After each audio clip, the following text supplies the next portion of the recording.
हमारे साथ आ गए, चाहे हम न्यूज रूम में हैं, चाहे हम बाहर से खबर दें, हम लोग सूचना दे रहे हैं और सूचना वो जो वही दे रहे हैं वही देते हैं हमेशा, जो हम लोगों को जो चीजें दिखाई पड़ रही हैं, जिनकी हमें जानकारी है और पुख्ता जानकारी है। अब इस समय निश्चित तौर पर जो सदस्यों की संख्या है लोकसभा राज्यसभा में इंडिया गठबंधन के पास और एनडीए गठबंधन के पास, उनको देखते हुए ये बिल्कुल स्पष्ट है, पहले भी हम लोग बात कर चुके हैं कि ये कांटे की टक्कर है दोनों में। पलड़ा जरूर भारी दिखाई पड़ रहा है एनडीए गठबंधन का, लेकिन जिस तरह की संभावनाएं हैं, जिस तरह की चर्चाएं हैं, जिस तरह के राजनीतिक समीकरण बनते बिगड़ते दिखाई पड़ रहे हैं पिछले कुछ दिनों से, उनको देखते हुए किसी भी संभावना से इनकार नहीं किया जा सकता। और अभी तक चीजें बहुत स्पष्ट नहीं है। यह जरूर है कि कुछ पार्टियों ने जिनको यह समझा जा रहा था कि ये किसी गठबंधन में नहीं है, उन्होंने या तो न्यूट्रल रहने का फैसला किया है या फिर उन्होंने किसी के साथ जाने का, एनडीए के साथ जाने का फैसला किया है। लेकिन स्थितियां अभी भी कमोवेश वही है, यानी कांटे की टक्कर दिखाई पड़ रही है एनडीए और इंडिया गठबंधन दोनों के बीच में। और करीब 2 घंटे बीत चुके हैं मतदान के, और मतदान हो रहा है। शाम 5 बजे तक मतदान होगा, 6 बजे से काउंटिंग होगी और कुछ देर के बाद शायद परिणाम भी आ जाए, ये पता लग जाएगा। लेकिन टक्कर कांटे की ही दिखाई पड़ रही है अमलेदु जी। हाँ बिल्कुल समीर जी, टक्कर काफी ज्यादा कांटे की है, और एक तरीके से कहा जाए कि इस कांटे की टक्कर में इंडिया गठबंधन काफी ज्यादा आश्वस्त नजर आता है कि उनका प्रत्याशी जीत जाएगा। चूंकि अखिलेश यादव ने जिस तरीके से कहा, जिस तरीके से मल्लिकार्जुन खड़गे ने कहा, और जिस तरीके से इंडिया गठबंधन के और तमाम नेता कह रहे हैं, उससे साफ तौर पर लग रहा है कि मामला बहुत तगड़ा है और शायद इंडिया गठबंधन सेंध लगाने की पूरी तैयारी कर चुका है और अपना इंतजाम पुख्ता कर चुका है, ये समझ में आ रहा है। तो हो सकता है समीर जी कि शाम को 6 बजे जब ये मतगणना शुरू हो, उस समय कुछ और ही परिणाम देखने को मिलेंगे या नहीं मिलेंगे, हम कोई दावे के साथ नहीं कह सकते। सब कयास है, जो चर्चाएं चल रही हैं उनको लेकर है।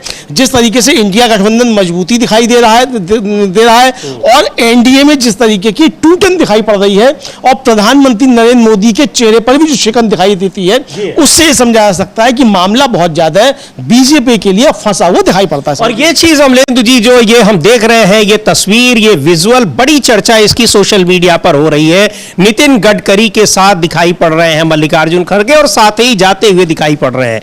चर्चा हम लोगों ने अभी थोड़ी देर पहले भी की है इसकी, लेकिन काफी कुछ कहती है। और नितिन गडकरी वैसे भी बीजेपी के उन नेताओं में गिने जाते हैं, ये हम 2024 के चुनाव परिणाम के बाद की बात नहीं कर रहे हैं, बल्कि उसके पहले भी, जो खुले तौर पर कुछ जो अपनी बात होती थी वो कह सकते थे, कहते रहे हैं, प्रधानमंत्री के खिलाफ हो चाहे वो किसी के भी खिलाफ हो। और उनका इस तरीके से मल्लिकार्जुन खड़गे के साथ जाना, ये महज संयोग है या फिर इसको जो सोशल मीडिया पे बहुत सारी चर्चाएं हो रही हैं, कुछ उसमें भी कुछ दमखम दिखाई पड़ रहा है? नहीं, देखिए समीर जी, एक तो बात साफ तौर पर समझी जा सकती है कि ये सिर्फ साधारण मुलाकात नहीं है नितिन गडकरी और मल्लिकार्जुन खड़गे की।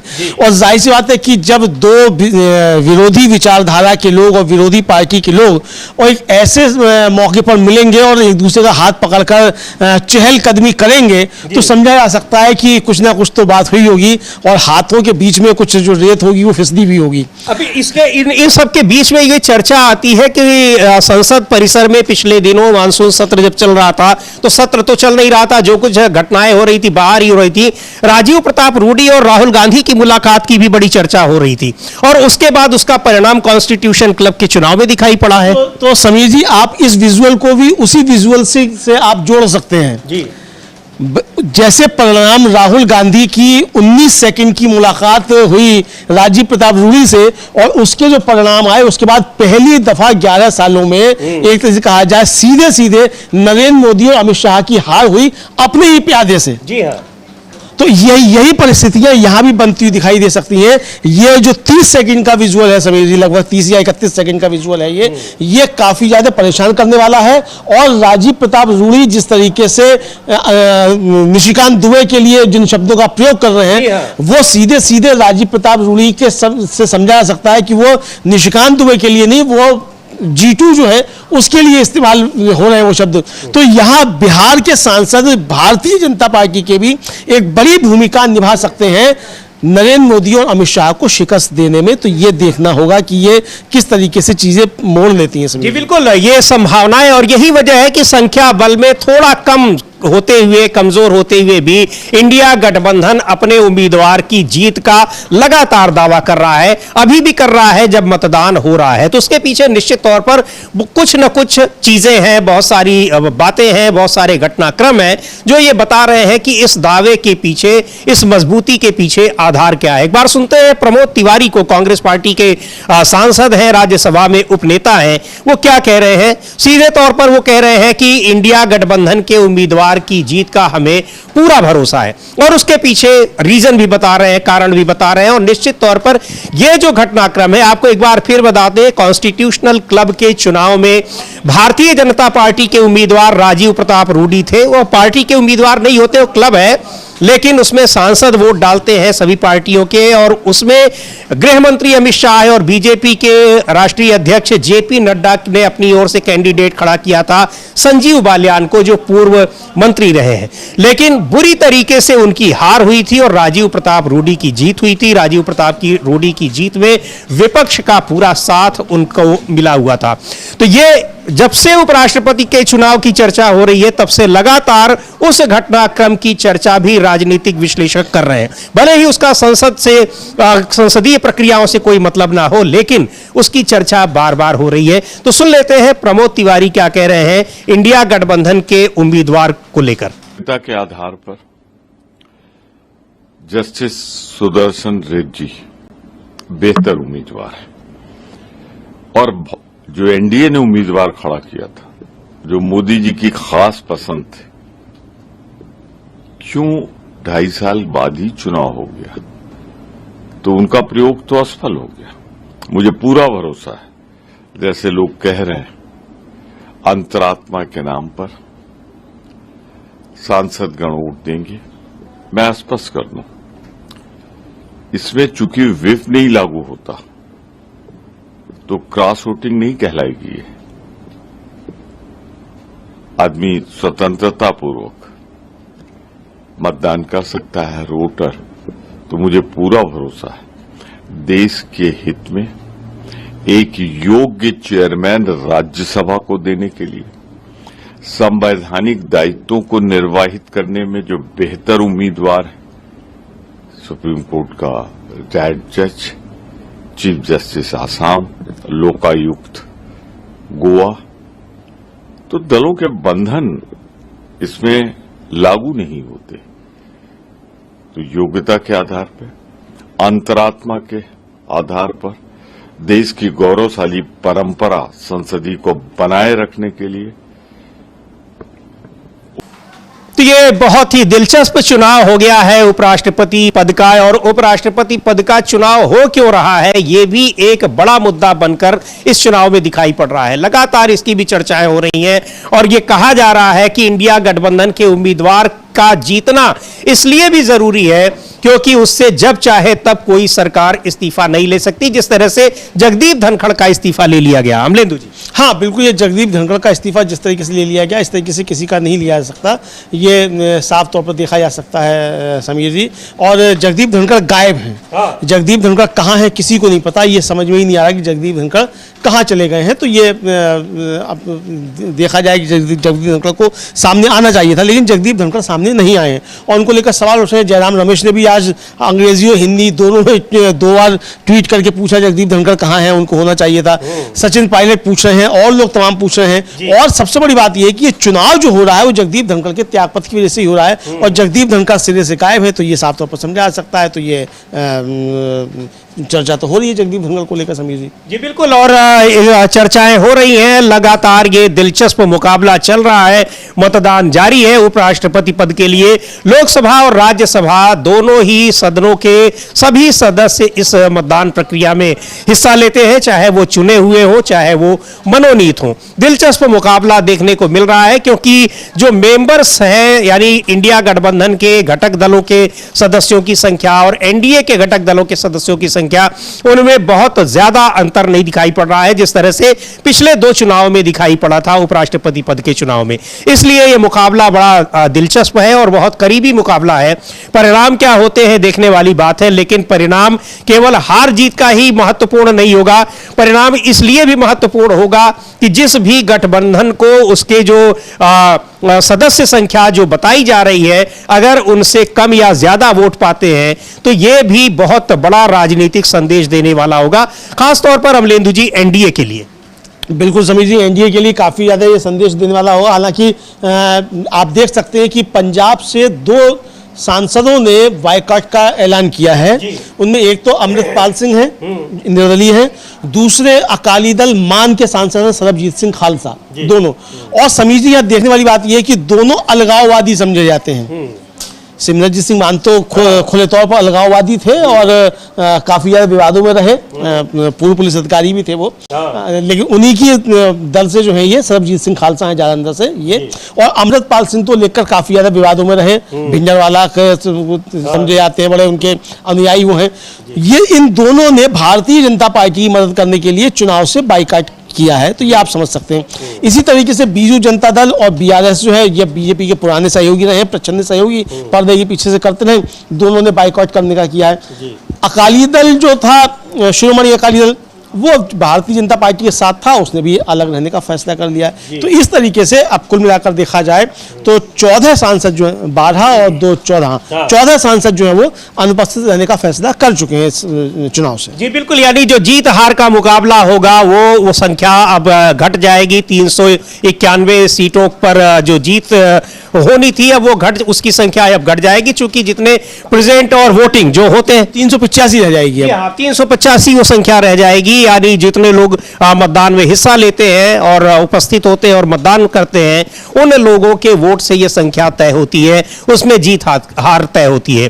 तो ये बहुत दिलचस्प मुकाबला है, लेकिन इस मुकाबले के पीछे जो राजनीतिक चीजें हैं, घटनाक्रम है, वो बहुत महत्वपूर्ण है। चुनाव से पहले की भी, चुनाव के दौरान की भी, और चुनाव के बाद, मतदान के बाद, परिणाम के बाद भी जो कुछ होने वाला है वो भी बहुत मायने रखता है। अमलेंदु जी, बिहार के तमाम जो सांसद हैं, वो चाहे जेडीयू के हो चाहे बीजेपी के हो, उनके पत्ते उस तरीके से नहीं खुले हैं। और फिर एक बार, चूंकि वो बार बार उसका जिक्र होता है कॉन्स्टिट्यूशन क्लब के चुनाव का, और ये अभी 2 दिन पहले तक जो डिनर पार्टी कैंसिल की गई है एनडीए की प्रधानमंत्री की तरफ से दी हुई और जेपी नड्डा की तरफ से दी हुई, उसको लेकर भी बड़े सवाल उठ रहे हैं कि ये इसका जो नतीजा होगा या इस चुनाव में, उस पर बिहार के एनडीए के गठबंधन के घटक दलों के संबंधों का भी एक तरह से रिन्यूअल होगा।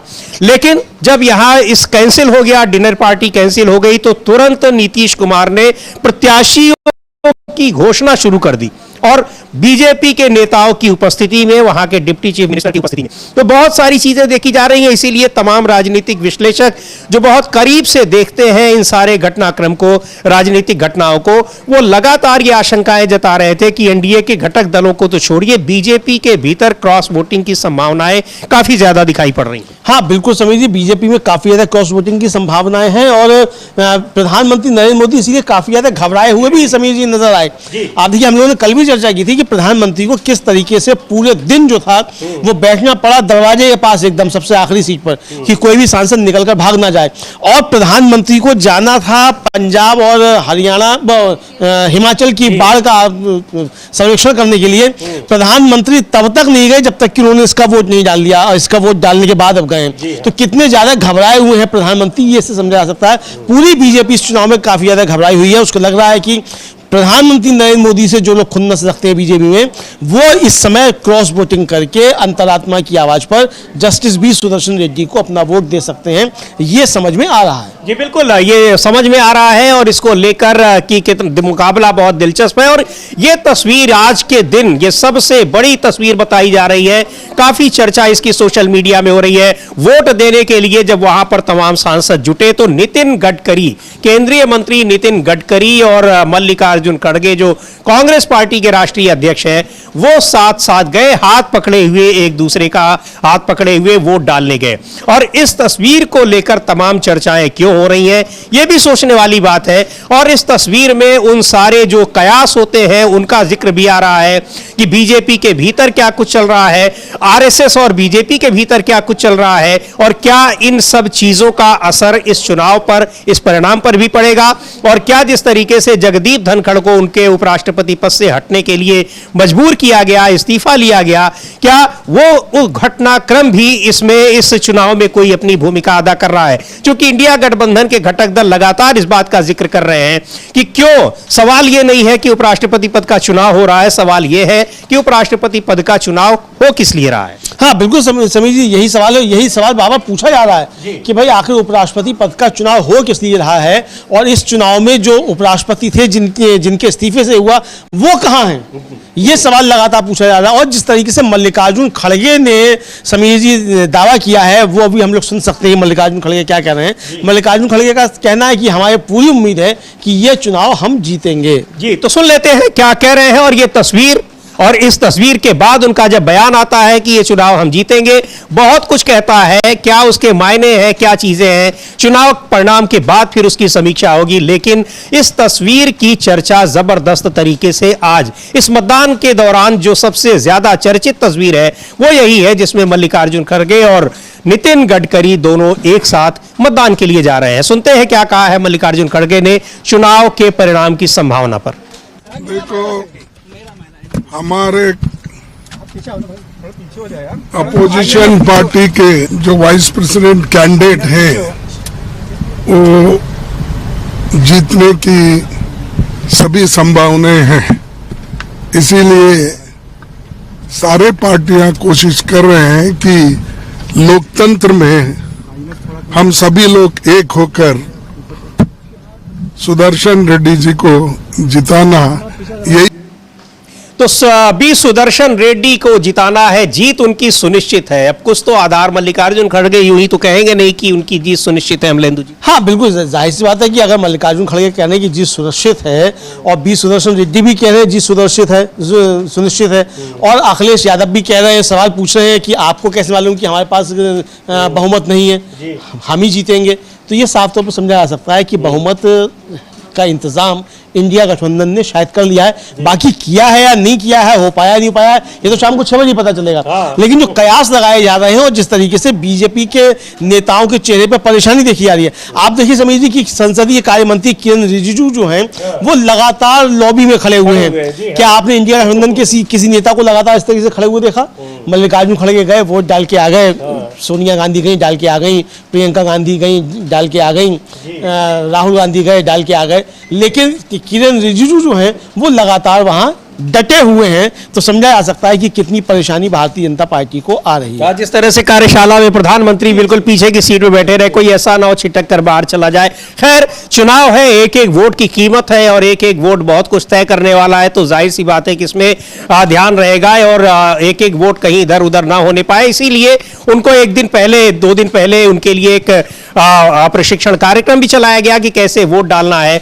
तो ये सारी चीजें इसीलिए हो रही हैं। और चूंकि इतना करीबी मामला है इंडिया गठबंधन और एनडीए गठबंधन दोनों के बीच में कि इसमें एक एक वोट की कीमत होती है और लोगों को पता है, एक वोट से बीजेपी को तो खासतौर पर पता है, केंद्र की सरकार एक वोट से वो गिर चुकी है उनकी, तो ये निश्चित तौर पर महत्वपूर्ण है। लेकिन बहुत करीबी मुकाबला है और निश्चित तौर पर ये जिस तरीके से उपराष्ट्रपति पद का चुनाव जिन वजहों से हो रहा है वो भी अपने आप में बहुत महत्वपूर्ण है। 1.5 महीने होने को हो चुके हैं और पूर्व उपराष्ट्रपति यानी जिनके इस्तीफे के बाद ये चुनाव हो रहे हैं उनका अब तक कोई अता पता नहीं है। हालांकि आज हम खबर पढ़ रहे थे कि उन्होंने केंद्र सरकार के पास एक एप्लीकेशन दिया है कि उनको सरकारी आवास दिया जाए उपराष्ट्रपति के तौर पर जो उनको मिलता है। चूंकि कोई आवास नहीं दिया गया और जो उपराष्ट्रपति के तौर पर मिला हुआ था वो भी खाली करा लिया गया, तो उनको फिर किसी अपने दोस्त के घर में जाना पड़ा चूंकि उनके पास दिल्ली में घर नहीं था। ऐसी खबरें आ रही हैं।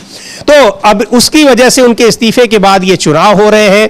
इंडिया गठबंधन और एनडीए दोनों के बीच कड़ा मुकाबला दिखाई पड़ रहा है। एक बार सुनते हैं कर्नाटक के डिप्टी चीफ मिनिस्टर हैं डीके शिव कुमार, वो क्या कह रहे हैं। और आपको बता दें कि एनडीए गठबंधन और इंडिया दोनों ही गठबंधनों ने इस बार दक्षिण भारत के उम्मीदवारों पर दांव लगाया है। सीपी राधाकृष्णन तमिलनाडु से आते हैं, तमिलनाडु के बीजेपी के अध्यक्ष रह चुके हैं, वो एनडीए के उम्मीदवार हैं। और बी सुदर्शन रेड्डी तेलंगाना से आते हैं, सुप्रीम कोर्ट के जज रह चुके हैं, वो इंडिया गठबंधन के उम्मीदवार हैं। तो काफी दिलचस्प मुकाबला है और क्या परिणाम जो आएंगे वो भी दिलचस्प होंगे। लेकिन इन परिणाम में केवल हार जीत ही नहीं, बल्कि ये इस बात का भी अपनी जगह पूरा महत्व है कि किस गठबंधन को कितने वोट मिलते हैं। अगर उनके जो निर्धारित वोट है एनडीए गठबंधन को अगर उससे कम मिलता है तो ये भी उसके लिए और खास तौर पर प्रधानमंत्री मोदी के लिए एक बड़ी हार जैसी होगी। हाँ बिल्कुल समीर जी, ये बड़ी हार जैसी होगी। और सिर्फ हार ही नहीं होगी समीर जी, दिल्ली में बहुत कुछ उथल पुथल हो जाएगी। इंद्रप्रस्थ का सिंहासन डोल उठेगा, ये होगा। हालांकि अभी गए हैं बाढ़ का दौरा करने के लिए, तो उस बाढ़ में ही जो है बांध टूट जाएगा और बह जाने की नौबत आ जाएगी। तो इसलिए प्रधानमंत्री काफी ज्यादा चिंतित दिखाई पड़ रहे थे और प्रधानमंत्री लगातार जो थे वो निगरानी भी अपने सांसदों की कर रहे थे और एनडीए की भी सांसदों की कर रहे थे। लेकिन अब सोशल मीडिया पे काफी ज्यादा चर्चाएं चल रही हैं। हमने सुबह भी चर्चा की थी, अब लेकिन फिर इसकी चर्चा करते हैं कि इसकी हम पुष्टि नहीं करते। और चर्चा ये चल रही थी कि राहुल गांधी जब मलेशिया में थे तो उसी समय जनता दल यू टीडीपी के 8 सांसद यानी 16 सांसद मलेशिया में थे और वहां राहुल गांधी के साथ क्या बातचीत हुई है ये पता नहीं है अभी। तो इसको लेकर नरेंद्र मोदी काफी ज्यादा चिंतित नजर आ रहे हैं। भारतीय जनता पार्टी काफी ज्यादा चिंतित नजर आ रही है कि ये जेडीयू के और टीडीपी के 8 सांसद जो है ये कोई गड़बड़ ना कर दें। दूसरा, जिस तरीके से जेडीयू के सांसद गिरधारी यादव, उन्होंने एसआईआर पर खुलकर जो था वो विरोध कर दिया था और फिर उनको शो कॉज नोटिस जारी किया गया। तो ये सारी चीजें बीजेपी के अंदर जो हो रही है, इसको देखते हुए काफी ज्यादा परेशानी में नजर आ रही है बीजेपी इस उपराष्ट्रपति पद के चुनाव में। जी बिल्कुल, उपराष्ट्रपति पद के चुनाव में परेशान नजर आ रही है और यही सब घटनाक्रम है जिनकी वजह से इंडिया गठबंधन अपने उम्मीदवार की जीत का दावा कर रहा है। सुनते हैं क्या कह रहे हैं DK Shiv Kumar.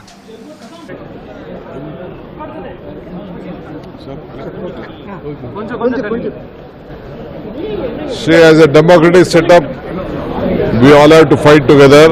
The India bloc is fight together. We are requested for a conscious vote. We all, the India bloc and all the opposition parties have joined together to vote against the India candidate. We are confident all of us will give us a conscious vote.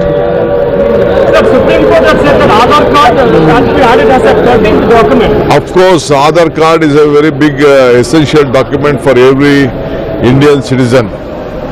That has been decided by the UPA government and that is a base for every citizen of this country. That is what the Congress party and the UPA has given to all citizens of this country. So is there any possibility of cross-voting in this vice president election? I can't comment on that. We are asking for a conscious vote.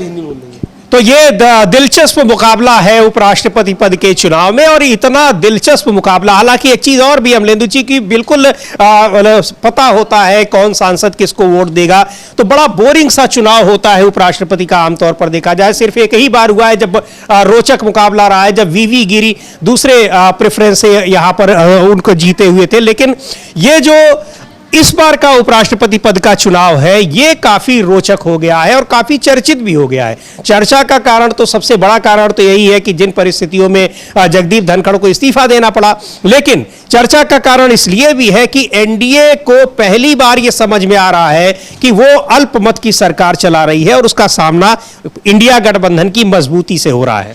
बिल्कुल समीर जी, जो कहा जाए राजनीति में दाल आटे का भाव पता चलना, तो वो नरेंद्र मोदी को दाल आटे का भाव जो है अपने 23-24 साल के जो संसदीय जीवन है उसमें पहली बार नजर आ रहा है। तो गुजरात में भी मौज करी और 10 साल यहाँ मौज करी, अब 11वीं साल में यहाँ आकर जो है मालूम पड़ रहा है कि दाल आटे का भाव कि सरकार चलाना कितना मुश्किल होता है, सरकार कैसे चलाई जाती है, अब समझ में आ रहा है दाल आटे का भाव। क्योंकि अभी तक तो मौज मारते रहे, मौज तो खैर अब भी कर रहे हैं लेकिन अब वो मौज में खलल जो बीच में पड़ता जाता है, तो ये अब जाके समझ में आ रहा है कि किस तरीके से लोग संघर्ष किया करते हैं। क्योंकि नरेंद्र मोदी को बिना संघर्ष किए मिल गया सब कुछ जी, तो नरेंद्र मोदी क्या जाने कि राजनीति में संघर्ष क्या होता है।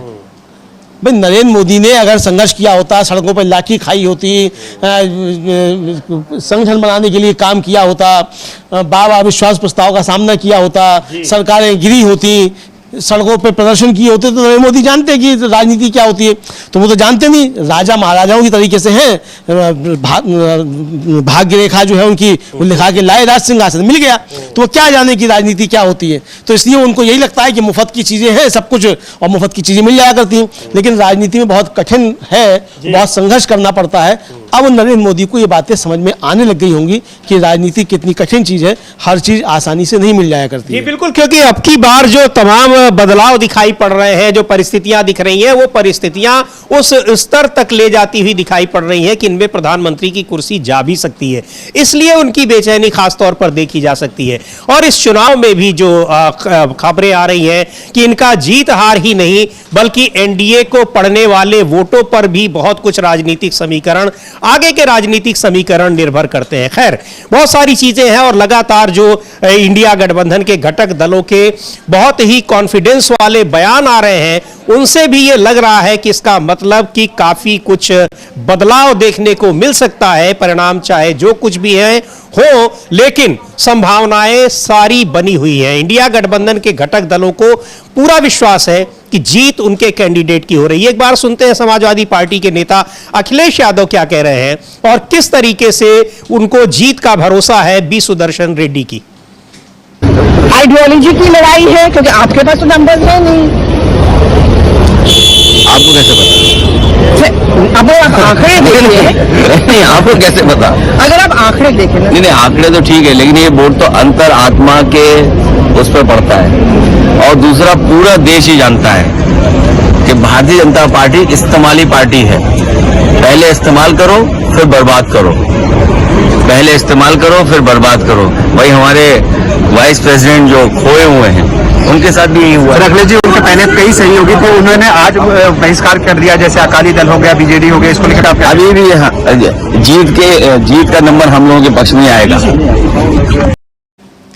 तो सीधे पूछ रहे हैं, सवाल खुद ही कर रहे हैं रिपोर्टर से कि आपको कैसे पता कि हमारे पास सांसद नहीं है, और जी आखिर में कह रहे हैं कि जो परिणाम है वो हमारे पक्ष में आएगा। लेकिन एक बड़ी महत्वपूर्ण बात की उन्होंने, जो कल प्रियंका चतुर्वेदी भी कह रही थी, शिवसेना की सांसद, कि पूर्व उपराष्ट्रपति जगदीप धनखड़ खोए हुए हैं। अब यह भी बड़ा सवाल है कि लापता हैं, खोए हुए हैं, पता नहीं चल रहा है। सोशल मीडिया पे पूछा जा रहा है कि किसी ने उनको देखा है क्या, किसी से उनकी बातचीत हुई है क्या, लेकिन किसी का जवाब हाँ में नहीं आ रहा है। हाँ, समझिए किसी का भी जवाब हाँ में नहीं आ रहा है। और एक तरीके से कहा जाए तो जगदीप धनखड़ के खोज खबर को लेके काफ़ी लोग परेशान भी नजर आ रहे हैं कि आखिर ठीक ठाक है कि नहीं है, कहीं आईसीयू में तो भर्ती नहीं है, क्या बीमारी है, कहाँ है, इसको लेकर लगातार चर्चाएं जो है वो हो रही है। लेकिन जगदीप धनखड़ का कुछ अता पता नहीं चल रहा। लेकिन अखिलेश यादव ने जिस तरीके से समीर जी अभी सवाल पे काउंटर क्वेश्चन किया, और उससे वो काउंटर क्वेश्चन बहुत कुछ कहता हुआ दिखाई पड़ता है। यानी ये आत्मविश्वास जो है ये बीजेपी के किसी भी नेता में दिखाई नहीं पड़ रहा है। जो आत्मविश्वास अखिलेश यादव दिखा रहे हैं, जो आत्मविश्वास खड़गे जी दिखा रहे हैं, या जो आत्मविश्वास जस्टिस बी सुदर्शन रेड्डी दिखा रहे हैं, तो ये आत्मविश्वास की कमी जो है ये साफ तौर पर भारतीय जनता पार्टी में देखी जा सकती है। और ये इससे भी दिखाई पड़ता है कि नरेंद्र मोदी वोट डालने आए और वोट डालकर तुरंत जो थे चल दिए पंजाब और हिमाचल के लिए। हालांकि उनको उससे पहले जाना चाहिए था, अब तो बारिश का पानी उतार पर है, लेकिन जब बाहर थी वहां तब नरेंद्र मोदी वहां नहीं गए, क्योंकि उनको चुनाव में अपने वोटों की रखवाली करनी थी। तो पंजाब और हरियाणा की, हिमाचल की रखवाली से ज्यादा उनको बेहतर लगा कि ये रखवाली की जाए, क्योंकि इससे कुर्सी उनकी ही डगमगा सकती है। तो इसलिए उन्होंने इस पर ध्यान देना बेहतर समझा। अच्छा, एक चीज और भी है, जो डिनर पार्टी उन्होंने कैंसिल की थी 8 तारीख वाली, कल की ही थी उनकी, कल का डिनर का, उसको कैंसिल किया गया। उसके पीछे भी बताया गया, ये कहा, हालांकि आधिकारिक रूप से तो नहीं, लेकिन ये बातें आई कि पंजाब हिमाचल में जिस तरह से बाढ़ आई है उसकी वजह से ये डिनर पार्टी कैंसिल की जा रही है।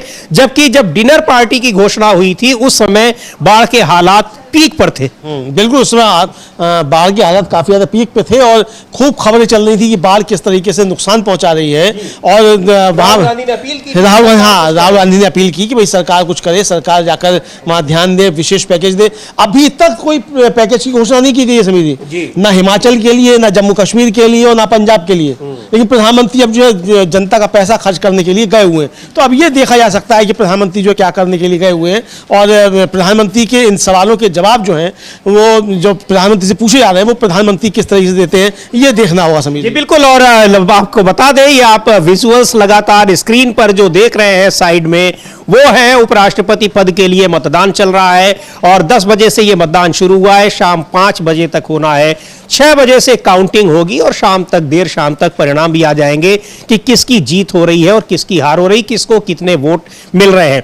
लेकिन ये जो तस्वीर है इसकी काफी चर्चा हो रही है, जिसमें नितिन गडकरी और मल्लिकार्जुन खड़गे एक साथ जा रहे हैं वोट डालने के लिए। क्या कुछ है इसके पीछे, वजह क्या है?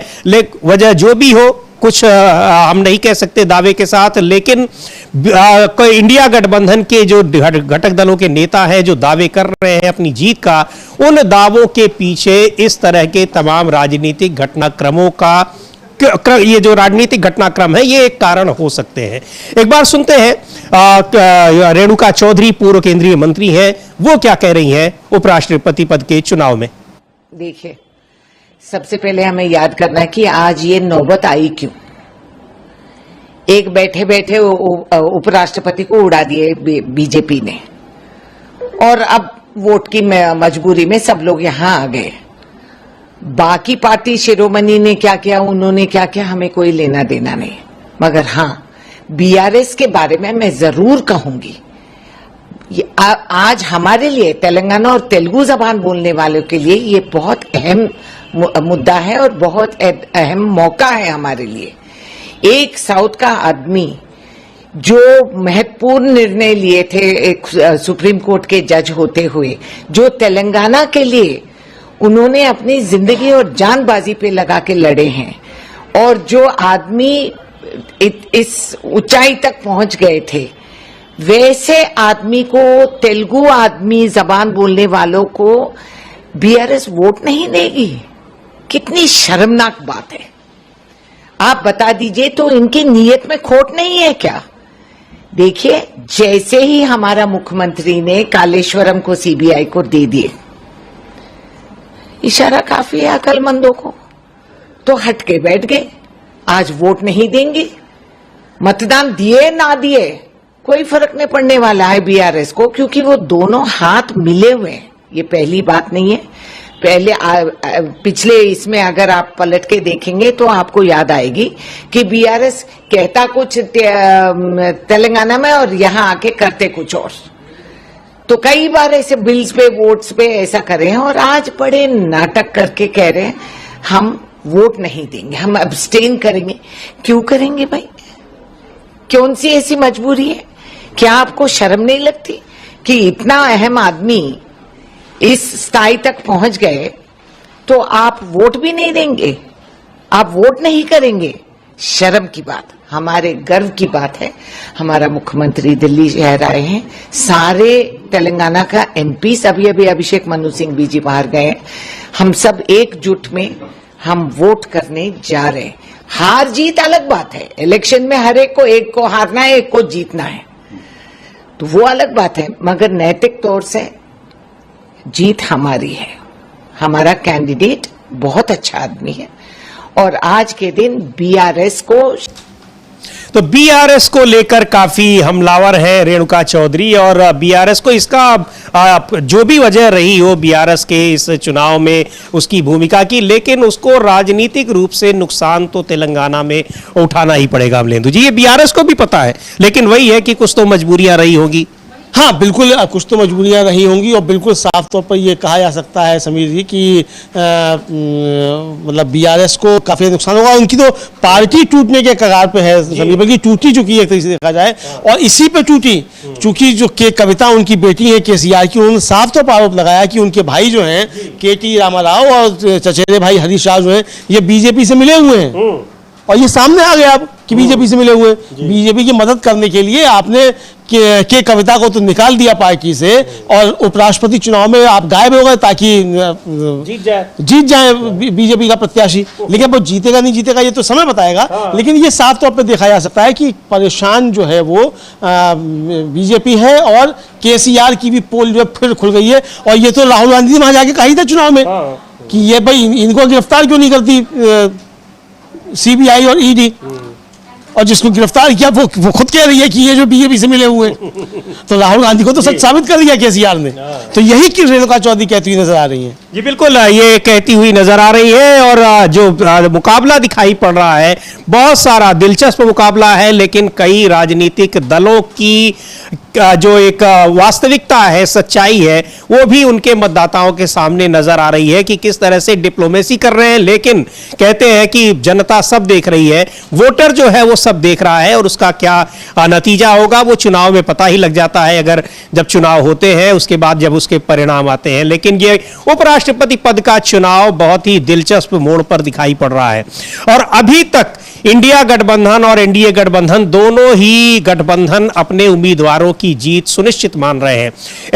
इंडिया गठबंधन में भले ही वहां पर जो संख्या का गेम है उसमें वो कमजोर हो, लेकिन जो राजनीतिक परिस्थितियां दिखाई पड़ रही है और जिस तरह से दावे हो रहे हैं, उनसे क्या कुछ हो सकता है ये अभी कुछ भी नहीं कहा जा सकता, क्योंकि गुप्त मतदान होता है और इसमें कोई व्हिप नहीं जारी होता है। जिसका जो मन हो, जिसको वो चाहे वोट कर सकता है, यानी अंतरात्मा की आवाज पर।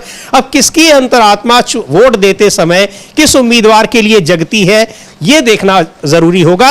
राजनीतिक पार्टियों का रुख क्या है, ये भी कोई बहुत मायने इसमें नहीं रखता है। हाँ बिल्कुल, काफी मायने नहीं रखता है, चूंकि जैसा कहा अखिलेश यादव ने कि ये तो अंतरात्मा की आवाज पर होता है, तो अंतरात्मा की आवाज जो है बहुत से लोगों की जाग सकती है। अंतरात्मा की आवाज जो है ये कब जाग जाए ये देखना होगा। लेकिन ये साफ तौर पर समझा जा सकता है कि ये अंतरात्मा काफी कुछ महत्वपूर्ण जो है वो दिखाई पड़ती है, यहाँ अंतरात्मा भी हो सकती है। लेकिन इसी के साथ साथ समीर जी, ये सवाल भी उठने लगे हैं कि भाई जब उपराष्ट्रपति पद का चुनाव जो है वो हो रहा है बैलेट पेपर से, तो ईवीएम से चुनाव लोकसभा का क्यों होता है, विधानसभा का क्यों होता है? रणदीप सिंह सुरजेवाला हैं, उन्होंने इसको लेकर, जो कांग्रेस के नेता हैं, उन्होंने इसको लेकर अपनी बात रखी है, उसको भी हम लोग सुन सकते हैं। जी बिल्कुल, उसको सुनते हैं। और बैलेट पेपर से चूंकि ये मतदान हो रहा है उपराष्ट्रपति पद के लिए, जिसमें लोकसभा और राज्यसभा के सभी सांसद वोट डालते हैं, और इसमें कोई व्हिप नहीं जारी होता है, यानी उम्मीदवार जो होते हैं वो इंडिपेंडेंट होते हैं। ये अलग बात है कि दोनों गठबंधनों ने अपने अपने उम्मीदवार खड़े किए हैं, लेकिन कोई जरूरी नहीं होता कि किस पार्टी के लोग कहां देंगे। अंतरात्मा की आवाज पर, यानी जिसको जब मन करता है उसको वोट दिया जाता है। तो ईवीएम से क्यों नहीं हो रहे हैं, यहां पर एक बार फिर अब ईवीएम का सवाल आ गया, और ये कहा लगातार वो चर्चा चलती ही है कि आखिर बैलेट पेपर से लोकसभा और विधानसभाओं के चुनाव क्यों नहीं होते हैं, जबकि और बहुत सारे चुनाव होते हैं, पंचायतों के चुनाव होते हैं, लेकिन यहां पर लोकसभा और विधानसभाओं में चुनाव ईवीएम से ही हो रहा है। वही सवाल उठा रहे हैं रणदीप सुरजेवाला, कांग्रेस के सांसद। सुनते हैं क्या कह रहे हैं। तो जो मतदान चल रहा है आगे, कितने आश्वस्त हैं आप लोग? हालांकि नंबर आप लोगों के पास नहीं है, फिर भी आप लोग किस तरीके का संघर्ष देख रहे हैं? सबसे पहले तो पूरा देश देख रहा है, भाजपा और प्रधानमंत्री ये बताएं कि अगर उपराष्ट्रपति पद का चुनाव बैलेट पेपर से हो सकता है तो देश के सांसदों और विधायकों का क्यों नहीं? अगर सरपंच का, जिला परिषद का चुनाव बैलेट पेपर से हो सकता है तो सांसदों और विधायकों का क्यों नहीं? एक तो मूल प्रश्न ये है। और जहां तक उपराष्ट्रपति चुनाव का प्रश्न है, कांग्रेस और समूचे विपक्ष के लिए ये संविधान की मर्यादाओं और परंपराओं की रक्षा की लड़ाई है। हमारे लिए ये लड़ाई केवल वोट डालने तक सीमित नहीं। ये संसद, जो आपके सामने संसद का परिसर नजर आता है, इसकी मर्यादा और परंपराएं जो हैं, इसके मापदंड और मूल्य जो हैं, उनकी रक्षा की लड़ाई है। और आखिर में आम जनमानस के लिए प्रजातंत्र की रक्षा की लड़ाई है। गरीब और वंचित और शोषितों के, नौजवानों और किसानों के, महिलाओं के, उनके अधिकारों की रक्षा की लड़ाई है। और ये लड़ाई कांग्रेस और समूचा विपक्ष सुदर्शन रेड्डी जी के नेतृत्व में लड़ रहा है। इसीलिए हम चुनावी मैदान में हैं। तो क्यों नहीं होते हैं ईवीएम से चुनाव, और जब यहां पर भी बैलेट पेपर से लोकसभा और विधानसभा के भी चुनाव? खैर, एक बड़ा मुद्दा तो है ही ये, और इसको लेकर जिस तरीके से चुनावी प्रक्रिया पर चुनाव आयोग घिरा हुआ है, वो चर्चा हम लोग लगातार कर रहे हैं। सुनवाई भी हो रही है, आदेश भी चुनाव आयोग को सुप्रीम कोर्ट की ओर से बार बार दिए जा रहे हैं। लेकिन एक बड़ा मसला ये भी है कि वोटिंग जो होती है, मतदान होते हैं, वो कैसे होने चाहिए, ईवीएम से या फिर बैलेट पेपर से। और मांग विपक्ष की तरफ से ये मांग लगातार की जा रही है। और अभी जिस तरीके से उपराष्ट्रपति पद के चुनाव है, एक बात और महत्वपूर्ण है अमलेंदु जी इसमें कि शुरू से लेकर अब तक इंडिया गठबंधन की एकजुटता बहुत महत्वपूर्ण है।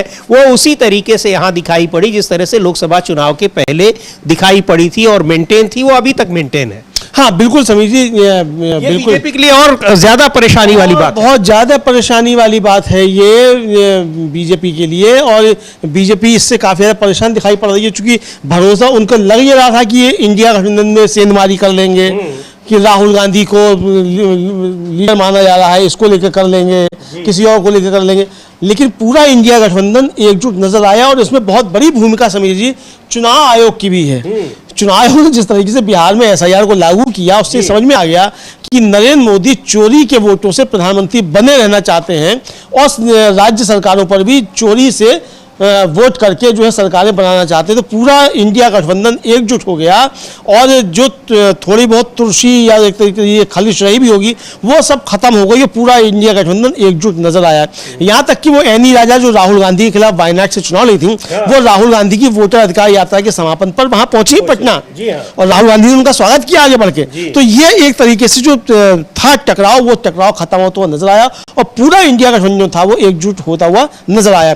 ये भारतीय जनता पार्टी के लिए काफी ज्यादा परेशानी वाली बात है। अच्छा, जो गठबंधन में नहीं भी है पार्टियां, वो भी इस समय तमाम मुद्दों पर साथ दिखाई पड़ रही हैं और उपराष्ट्रपति पद के चुनाव में भी हाँ बहुत सी पार्टियां दिखाई पड़ रही हैं, साथ में आ रही हैं। और हालांकि जो दो बैकडोर से करती थी बीजेपी को समर्थन, वो बैकडोर से कर भी रही है समर्थन दो पार्टियां, और जो अलगाववादी है वो सब भाजपा को समर्थन दे रहे हैं। ये महत्वपूर्ण समझ लीजिए कि अलगाववादी जो है वो भाजपा को समर्थन दे रहे हैं। हमने देखा ये पंजाब से दो लोग जो हैं वो एक तरीके से गायब हो गए चुनाव से, तो वो भाजपा को समर्थन ही समझा जाएगा। ये बिल्कुल, वो तो अगर जो इसमें मतदान की प्रक्रिया से अपने को अलग रख रहे हैं वो समर्थन ही समझा जाएगा। उसमें ये किसी से छिपी हुई बातें नहीं है। जो पक्ष या जो विपक्ष में वोट डाल रहे हैं महत्व तो उन्हीं का है। जो साथ में है वो साथ है और जो विरोध में दे रहे हैं वो विरोध में दे रहे हैं। जिस तरीके से राजीव राय ने कहा और साफ तौर पर उन्होंने कहा कि वो क्या कर रहे हैं, तो ये पूरा इंडिया गठबंधन इस मामले में एकजुट दिखाई पड़ रहा है।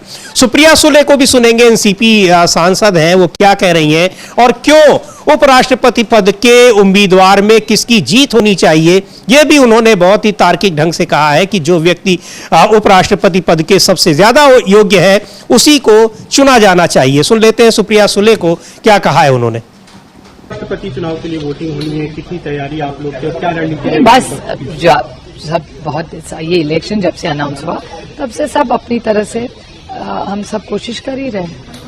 कई पार्टियों ने अब्सटेन करने का भी निर्णय नहीं, वो तो इंडिया अलायंस की तो है नहीं, वो सारी पार्टियां तो बीजेपी के मित्र पक्ष है, तो ये जवाब आपको बीजेपी को पूछना पड़ेगा।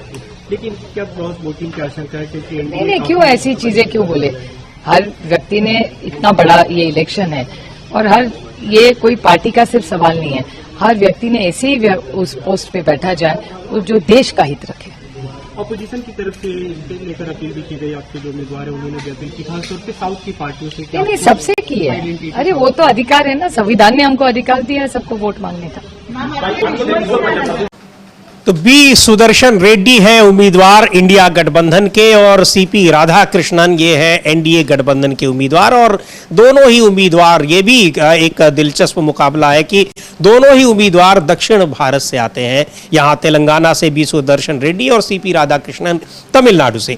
लेकिन एनडीए, ये माना जा रहा था कि अभी भी हालांकि वो संभावनाएं बनी हुई है कि एनडीए के घटक दलों के तमाम जो सांसद हैं वो सीपी राधाकृष्णन को पूरी तरह से संघ की पृष्ठभूमि से आते हैं, इसलिए शायद उनकी तरफ अंतरात्मा की आवाज उनकी ओर न झुके, ये संभावना अभी भी जताई जा रही है। और जैसा आपने कहा भी कि तेलुगु देशम पार्टी और जो जेडीयू है उसके तमाम सांसदों ने राहुल गांधी से मुलाकात की है। अब वो मुलाकात विदेश में हो रही है, किस वजह से हो रही है, कोई जरूरी नहीं कि हर जगह ये चुनाव की बात हो, लेकिन राजनीतिक दलों के नेता अगर मिल रहे हैं, आने वाले दिनों में 2-4 दिनों के भीतर चुनाव है, तो ये भी नहीं उससे इनकार किया जा सकता कि इस पर कोई बातचीत ना हुई हो। खैर, सुन लेते हैं तेजस्वी यादव को क्या कह रहे हैं उपराष्ट्रपति पद के चुनाव को लेकर, क्योंकि इसलिए भी महत्वपूर्ण है कि आने वाले दिनों में अब जो अगला महत्वपूर्ण चुनाव है वो बिहार में ही है, विधानसभा का चुनाव, जिसमें एनडीए गठबंधन बहुत अभी तक वहां पर एक तरीके से देखा जाए तो वहां एक उथल पुथल सी मची हुई है। सीट शेयरिंग को लेकर मसला अभी तक हल नहीं हो पाया है और नीतीश कुमार उम्मीदवारों की घोषणा शुरू कर चुके हैं बिना किसी सीट शेयरिंग के समझौते के। सुनते हैं तेजस्वी यादव को क्या कह रहे हैं। चुनाव है, देखिए अब तो चुनाव है, चुनाव के बाद नतीजा आएगा जी। लेकिन हमारी पूरी पार्टी जो है सुदर्शन साहब को जो जस्टिस रहे हैं उनको हमारा पूरा समर्थन है। वो पटना भी आए थे और इन बातों को भी हम लोगों ने रखा था। और आप देखिएगा कि राष्ट्रीय जनता दल के हमारे कार्यकर्ता, बहादुर कार्यकर्ता माई बहन योजना का फॉर्म भर रहे हैं, युवा को नौकरी मिले, गारंटी मिले, युवा संवाद का फॉर्म भर रहे हैं। और ये सरकार के लोग प्रेस कॉन्फ्रेंस करके डरा रहे हैं, धमका रहे हैं। सारी पार्टियां करती हैं, हमारा दल भी कर रहा है। और हमारी पार्टी तो ऐसी है कि हम लोग जो कहते हैं वो करके दिखाया। 5 लाख नौकरियां दी। आज मजबूरी है, माई बहन मान योजना के दबाव में आज सरकार को जो है 10-10 हजार रुपया बांटना पड़ता है। ये सरकार नकलची सरकार है। विजन हमारा है और ये लोग केवल नकल कर सकते हैं, विजन नहीं ला सकते। इसलिए जनता को इस बार ओरिजिनल सीएम चाहिए, डुप्लीकेट सीएम नहीं चाहिए। तो ये तेजस्वी यादव का तो पूरा इंडिया गठबंधन हम लोग लगातार चर्चा कर ही रहे हैं कि इस मुद्दे पर पूरी तरह से एकजुट है। लगातार गठबंधन के सभी नेताओं के ये बयान आ रहे हैं कि वो उनका पूरा समर्थन बी सुदर्शन रेड्डी को है। और महत्वपूर्ण बात ये भी है कि बी सुदर्शन रेड्डी लगातार ये संपर्क में रहे और मिलते जुलते रहे, चुनाव के लिए समर्थन मांगते रहे, न केवल इंडिया गठबंधन के दलों से ही, नेताओं से ही, बल्कि एनडीए के भी नेताओं से उन्होंने समर्थन मांगा है। लगातार मेल मुलाकात करते रहे और जगह जगह पूरे देश भर में जाकर उन्होंने ये समर्थन मांगा। तो कैंपेनिंग जिस तरीके से उन्होंने की है उस मामले में तो सीपी राधाकृष्णन पिछड़े हुए ही दिखाई दिए। हाँ बिल्कुल समझिए, काफ़ी पिछड़े हुए नजर आए सीपी राधाकृष्णन। 1-2 जगह शायद गए होंगे सीपी राधाकृष्णन, बाकी तो कहीं जाते हुए नजर नहीं आए सीपी राधाकृष्णन। और मीडिया से भी बातचीत सीपी राधाकृष्णन नहीं की, जबकि सुदर्शन रेड्डी तो लगातार मीडिया से बात करते रहे। जहां भी गए वहां जाके मीडिया से बात की, सांसदों से बात की, खट्टे मीठे कड़वे सारे सवालों के जवाब भी दिए। सीपी राधाकृष्णन कहीं जवाब देने की स्थिति में शायद होंगे नहीं, इसलिए भी नहीं दिए। पता नहीं लोग क्या सवाल पूछ लें उनसे, तो इसलिए वो कहीं उसमें नजर नहीं आए। तो ये साफ तौर पर देखा गया। तो एक कैंडिडेट के तौर पे बहुत बेहतर candidate doctor B Sudershan Reddy हैं और संभावनाएं जताई जा रही हैं कि अंतरात्मा की आवाज पर बी सुदर्शन रेड्डी शाम को 6 बजे जब काउंटिंग होगी तो जीत भी सकते हैं और भारत के उपराष्ट्रपति बन भी सकते हैं। जी बिल्कुल, इसीलिए अभी सुप्रिया सुले ये कह रही थी कि जो कैंडिडेट है, बेहतर कैंडिडेट है, इस पद के लिए सबसे उपयुक्त कैंडिडेट है, उसको वोट मिलना चाहिए। और इंडिया गठबंधन पूरी तरीके से बी सुदर्शन रेड्डी के पक्ष में एकजुट दिखाई पड़ रहा है। एक बार सुनते हैं राजीव राय को, वोट डालने के बाद उन्होंने क्या कुछ कहा है वो जानना और उसको सुनना बड़ा महत्वपूर्ण है। मैं एनडीए के सहयोगी साथियों से अपील करूंगा कि उनके पास आखिरी मौका है। संविधान में यकीन रखने वाले, संविधान की रक्षा करने वाले, शख्सियत का साथ देते हैं या खास विचारधारा के जो नफरत की राजनीति करते हैं, लोग देश में नफरत फैलाते हैं, उनके साथ खड़े होते हैं। उनके पास मौका है, संविधान की रक्षा करें, संविधान के साथ देने वाले व्यक्ति को अपना वोट दें और इंडिया गठबंधन के उम्मीदवार को जिताएं। पहले जो लोग एनडीए के साथ थे वो लोग भी आज बाइकआउट कर रहे हैं, जैसे बीजेडी हो गया, अकाली हो गई। इंतजार करिए, कुछ दिनों बाद ये ताश के पत्तों की तरफ भरभराएंगे और अहंकार और झूठ के बोझ से दबी एनडीए सरकार अपने आप गिर जाएगी। धन्यवाद। तो ये एक जो उपराष्ट्रपति पद के चुनाव में जो कुछ इस समय मतदान चल रहा है और उसको लेकर हम आपको लगातार अपडेट दे रहे हैं, जानकारी दे रहे हैं। दोनों ही घटक दलों के उम्मीदवारों के बीच में कड़ा मुकाबला देखने को मिल रहा है, क्योंकि इंडिया गठबंधन पूरी तरह से मजबूती से बी सुदर्शन रेड्डी के पक्ष में खड़ा है और जो गैप है, अंतर है दोनों ही गठबंधन के सांसदों के बीच में, वो बहुत कम है। अंतरात्मा की आवाज क्या गुल खिलाती है जानना बड़ा महत्वपूर्ण होगा चुनाव के बाद। जिस तरीके से इंडिया गठबंधन के नेता बार बार ये दावा कर रहे हैं कि उनके गठबंधन की जीत सुनिश्चित है। एक बार सुनेंगे सचिन पायलट को क्या कह रहे हैं, कांग्रेस के नेता और केंद्रीय मंत्री रहे हैं, राजस्थान के डिप्टी सीएम रहे हैं। कई जगहों पर उन्होंने भी बी सुदर्शन रेड्डी के पक्ष में कैंपेनिंग की है। क्या कुछ कहना है उनका, सुन लेते हैं। किसी को मालूम नहीं है वो है कहाँ, उनका कोई वक्तव्य नहीं आया, वो दिखाई नहीं दिए। तो इस तरह जो पूरा पर्दा डाला गया है प्रकरण के ऊपर, ये बड़ा चौंकाने वाला है। आज से पहले कभी भी, और धनखड़ साहब बड़े दबंग व्यक्ति हैं, उन्होंने हर बात को अपनी बड़ी मजबूती से रखा। उनको लंबा समय, क्योंकि वो राजस्थान से हैं, हम बहुत लंबे समय से उनको जानते हैं, लेकिन वैसे व्यक्ति नहीं है कि अपनी बात बेबाकी से ना रखें। लेकिन क्या कारण रहे कि वो अचानक एकदम चुप हो गए और गायब हो गए, और सच्चाई सामने नहीं आ पा रही कि ये पद खाली क्यों किया गया। उनका कार्यकाल बचा था, उन्होंने अचानक इस्तीफा दिया। बहरहाल आज चुनाव होगा और हमें लगता है कि जो हमारे एनडीए के उम्मीदवार हैं उनको अच्छा समर्थन मिलेगा। उम्मीद करते हैं कि हमारे उम्मीदवार जीतेंगे। लेकिन ये जो पूरा अनावश्यक रूप से एक चुनाव आया उपराष्ट्रपति पद का, ये इसकी कोई जरूरत नहीं थी, और आया क्यों किसी को मालूम नहीं है। और जो इतने बड़े पद पे रहे व्यक्ति, वो अपनी बात बोल ना सके इतने लंबे समय तक, ये बड़ा चिंता का चर्चा है पूरे देश में कि ऐसा क्यों हुआ, क्या कारण थे। और तो ये भी बहुत महत्वपूर्ण है कि चुनाव हो क्यों रहा है, जबरन थोपा गया है ये चुनाव, इसकी जरूरत नहीं थी, और कहां है जगदीप धनखड़, इसलिए ये सवाल भी पूछा जा रहा है। राजस्थान से ही जगदीप धनखड़ आते हैं, पूर्व उपराष्ट्रपति। 1.5 महीने से वो कहां हैं, इस्तीफे के बाद से अब तक कोई जानकारी उनके बारे में नहीं मिल रही है, और वो चिंता सचिन पायलट भी जता रहे हैं। हाँ, बिल्कुल सचिन पायलट भी चिंता जता रहे हैं कि भाई आखिर कहाँ हैं। और जाहिर सी बात है कि सचिन पायलट को भी चिंता होनी चाहिए। भाई राजस्थान से आते हैं, पेंशन मांग रहे हैं इतने समय के बाद।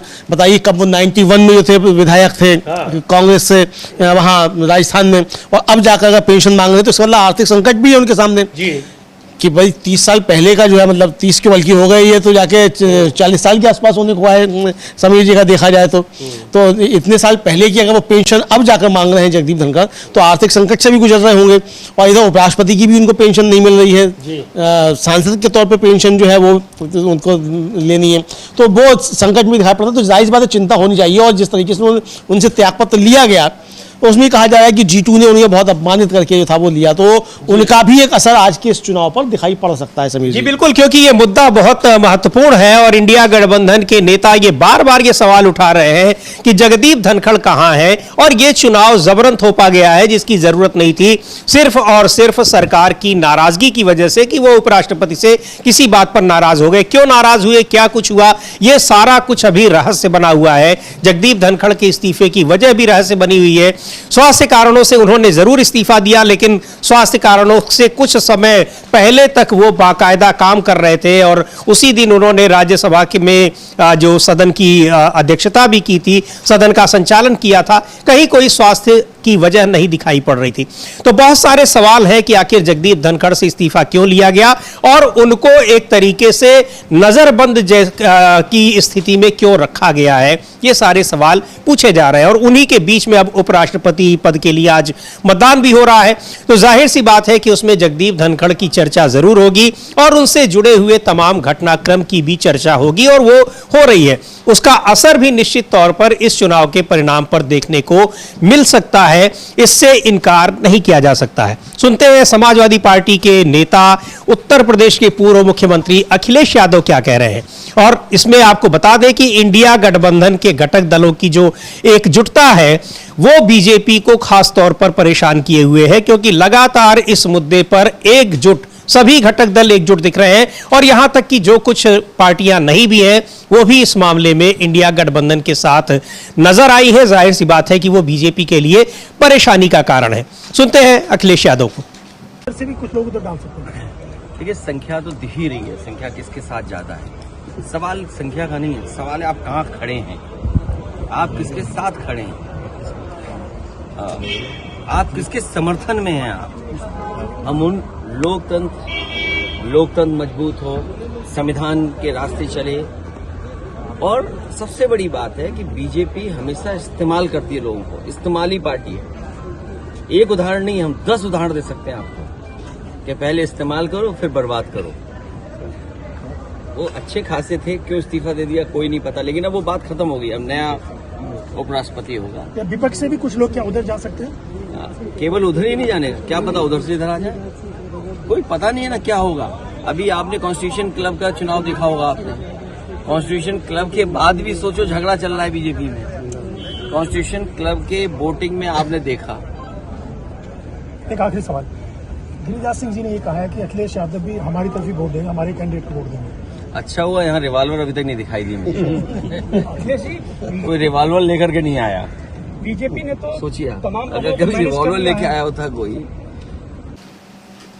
तो कॉन्स्टिट्यूशन क्लब का चुनाव बार बार इस उपराष्ट्रपति पद के चुनाव में आ जा रहा है। उसका हालांकि कोई मतलब नहीं है, वो कोई संवैधानिक संस्था नहीं है, क्लब है, लेकिन वो चुनाव बड़ा मायने रखता है। इस चुनाव से ठीक पहले वो चुनाव हुआ और किस तरीके से उसमें इतनी दिलचस्पी ली गृह मंत्री अमित शाह ने, जेपी नड्डा ने, फिर भी अपने उम्मीदवार को वो जिता नहीं पाए, बुरी तरीके से हार गए।